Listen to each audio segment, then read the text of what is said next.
எம்எல்ஏக்களிடம் சொந்தமாக வாகனம் இல்லை என்றும் அனைத்து சட்டமன்ற உறுப்பினர்களுக்கும் அரசு சார்பில் வாகனம் வழங்கப்படும் என்பதை மகிழ்ச்சியோடு தெரிவித்துக் கொள்கிறேன். இந்த சத்தத்துக்கு அர்த்தம் தெரியுமா சார்? ஊராம் வீட்டு நெய்யில உங்க வீட்டுக்கு ஸ்வீட் செய்யாதீங்க. எப்படி? கஜானாவை சுத்தமா தொடச்சி வலிச்சு வச்சுட்டு போயிருக்கிறப்போ, தூக்க முடியாத சுமையை ஏத்தி வச்சுட்டு போயிருக்கிறப்போ, அனைத்து சட்டமன்ற உறுப்பினர்களுக்கும் அரசு சார்பில் வாகனம் வழங்கப்படும்.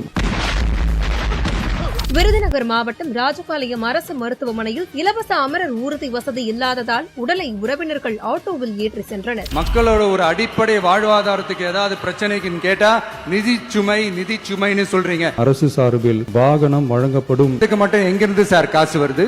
ஓட்டுநர், எரிபொருள், வாகன பராமரிப்பு உள்ளிட்ட செலவினங்களுக்காக மாதந்தோறும் ரூபாய் 75,000 வாகன படியாகவும் கொடுக்கிற காரை இனோவா காராக கொடுத்தால் நன்றாக இருக்கும் என்று பின்னாடி இருக்கின்ற இங்க உள்ள ஆட்டோல உள்ள வரும்போதெல்லாம் ஒவ்வொரு தடவையும் காவலர் பணியாளர்கள் கேட்பாங்க, யார் நீங்க.